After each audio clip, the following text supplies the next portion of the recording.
We will implode more patriotic news. Thank you. A 61-year-old Michigan man delivered justice to a thug with a gun. A 61-year-old Michigan man just stopped to get some coffee when suddenly a hooligan pointed a gun to his back. But this elderly man wasn't going to let some kid mess with him, so he brought justice to this little punk.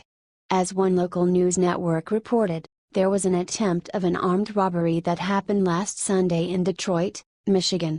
The police stated that an older man was at the gas station waiting in line when a teen punk shoved a gun into his back and demanded that the man hand over his gun. The 61-year-old gentleman just received his gun-carrying permit and was enjoying his Second Amendment right to bear arms. Sadly, for him, the 16-year-old punk thought that he is an easy target but soon regretted it. The teen hooligan was identified by the police as Xavier Futrell. On the footage obtained from the surveillance camera in the gas station, you can see the thug demanding the 61-year-old man, Darius Summers, to hand over the gun.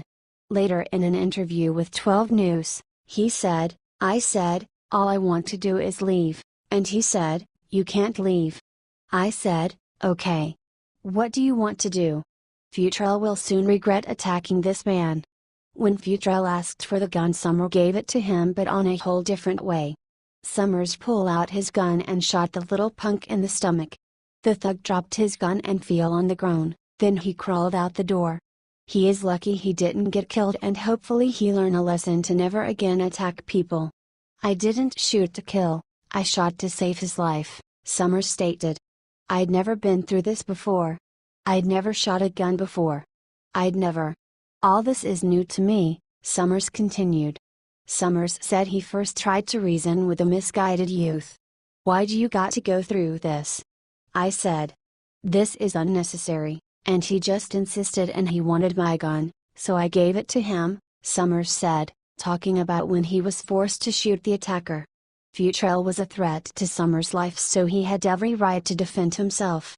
Futrell was arrested and legally accused of assault with intent to murder, carrying a weapon with unlawful intent, and a felony rearms violation. Please share this post on Facebook with your thoughts. What is your opinion on this? Scroll down to comment below.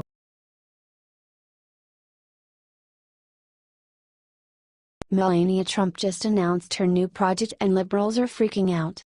Melania Trump is facing a lot of attacks from liberals who are constantly spreading lies that she hates her husband and would rather live in New York. But the truth is that Melania is much more different First Lady than Michelle Obama and Hillary Clinton, and because of that she paused her holiday to make a major announcement regarding illegal drug use. And the liberals instantly started attacking her again. Melania is a different type of First Lady who does not have the illusion that she will save the world and be the best politician like Michelle, who implemented her disastrous diet regime for our kids, or Hillary, who tried to legislate universal health care. Anyhow, her announcement, that she is interested in an opiate epidemic, has the liberals going out of control. She tweeted that she will be joining Trump's meeting with Health and Human Services Secretary Tom Price about the drug crisis. Opiate abuse is an escalating health crisis affecting countless families across the country, said the spokeswoman for the First Lady, Stephanie Grisham. The well-being of children is a priority for the First Lady, and this epidemic affects them in many different ways, so she requested to attend today's briefing. The New York Daily News was also out of control with their article. The First Lady said she would make cyberbullying her pet cause, but it looks like she's already moved on to the opiate epidemic. In her first comment on the drug crisis sweeping the heartland, Melania Trump announced that she would join her husband at a meeting with Secretary of Health and Human Services Tom Price on Tuesday, more than 9 months after declaring that she would dedicate herself to fighting cyberbullying as FLOTUS. The liberals really do not know how to find a way to undermine Melania, so they decided to criticize her for taking an interest in another matter. What is extremely ironic is the fact that they are calling her out about cyberbullying and they are the ones doing it. Melania already proved to be an asset overseas with her role and the amazing reactions she received from the foreign press. And also, there is nothing wrong in doing two things at the same time. Everybody does it, so why is wrong if Melania is doing it? The liberals loved Michelle was implementing a healthier lunch program while telling us to get up and move. The drug crisis is real and affects millions of Americans. Also, Melania isn't the first lady to take interest in drug addiction. Nancy Reagan made the 1980s the decade of the "just say no to drugs" campaign. The liberals are just trying to harm Melania with their bogus claims and attacks. Please share this post on Facebook to support Melania Trump. What is your opinion on this? Scroll down to comment.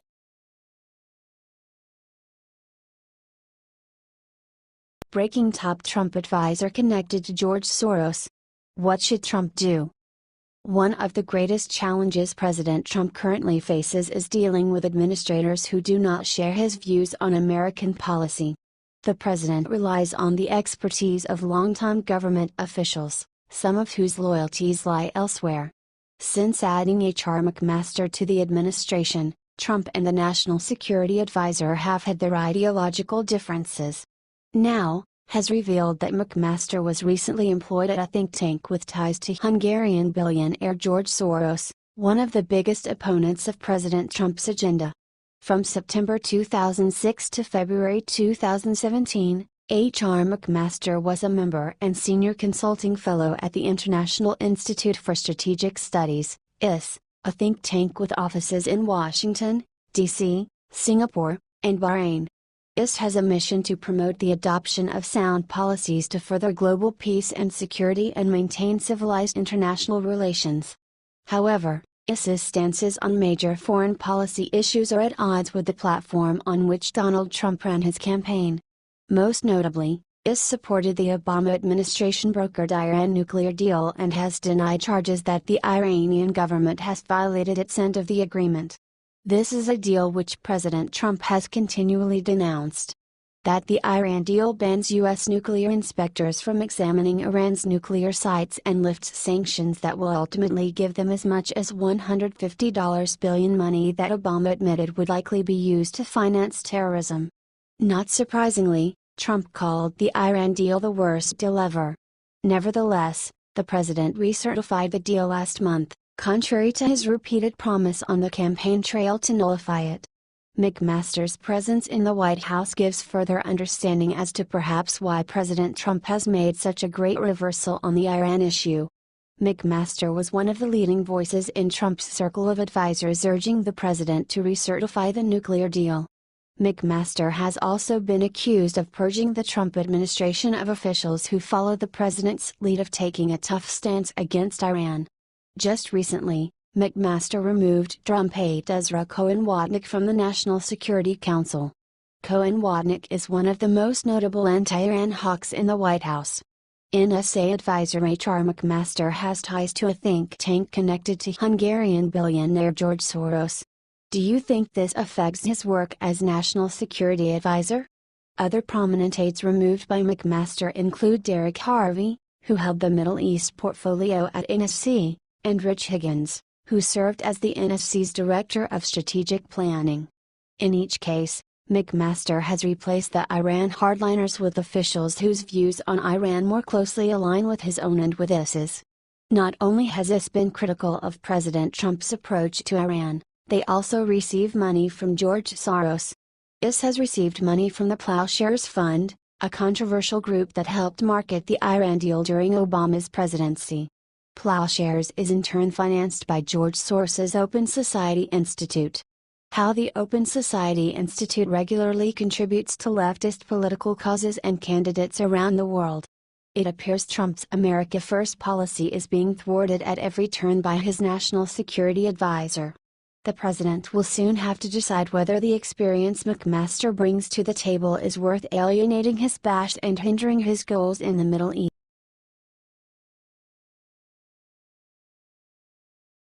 Jealous Traitor John McCain doesn't like how Trump threatened North Korea. Disgraced traitor John McCain continues to be jealous of President Trump's role as commander-in-chief while trying to sabotage his every move. This time, McCain is not happy with President Trump threatening Kim Jong-un of North Korea with fire and fury like the world has never seen.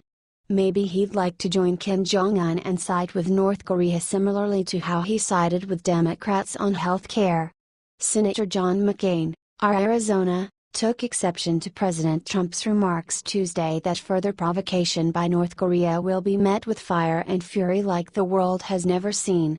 McCain argued the tough rhetoric is unlikely to help as tensions rise between the United States and North Korea over the latter's nuclear program. "I don't know what he's saying and I've long ago given up trying to interpret what he says," McCain said of Trump during an interview with a local Arizona radio station first reported by NBC. "That kind of rhetoric, I'm not sure how it helps."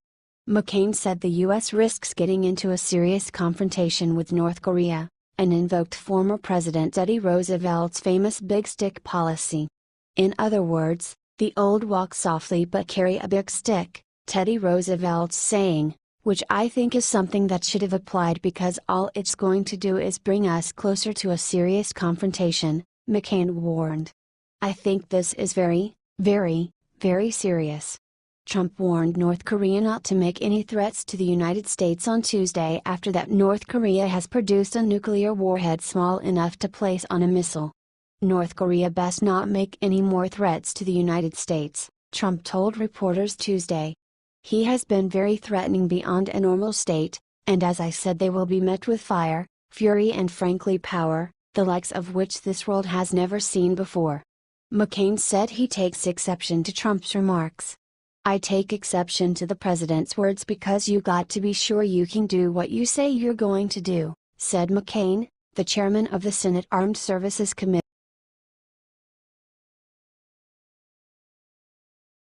IT's official Megyn Kelly is finished. Megyn Kelly was her own ruin.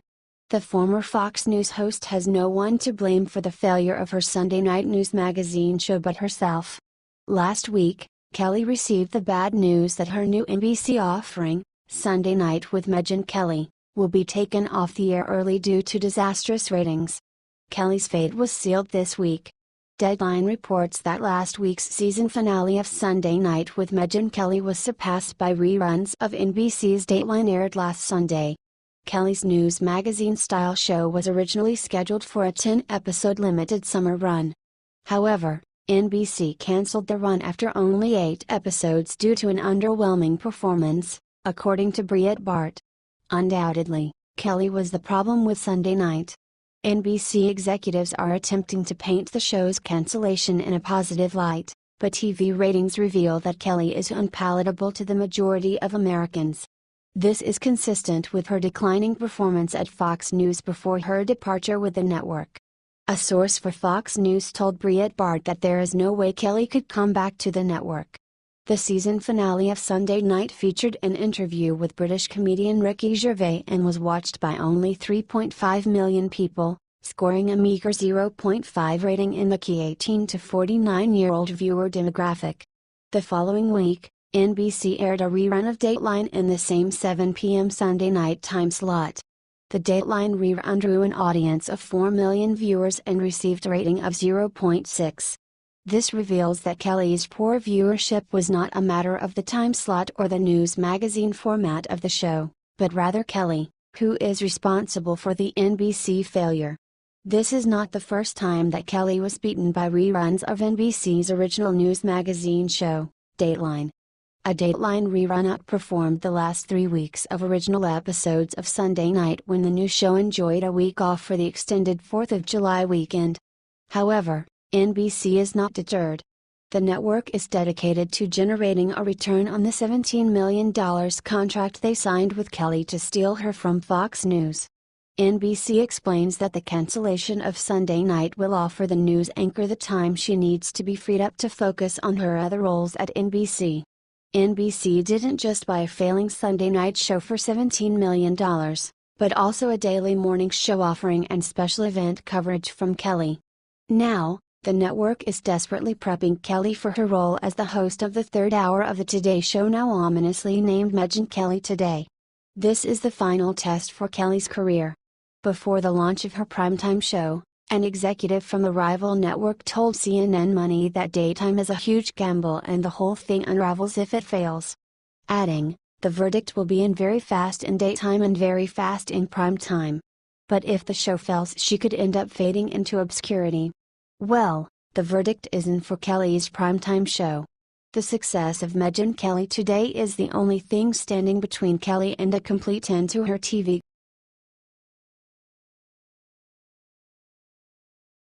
President Trump prepares a major shock to H.R. McMaster and Robert Mueller. President Trump prepares a massive shock to the liberal elites. We know that H.R. McMaster and Robert Mueller are colluding with America's worst enemies to undercut President Trump. But that will never happen, as Trump has a perfect plan for them.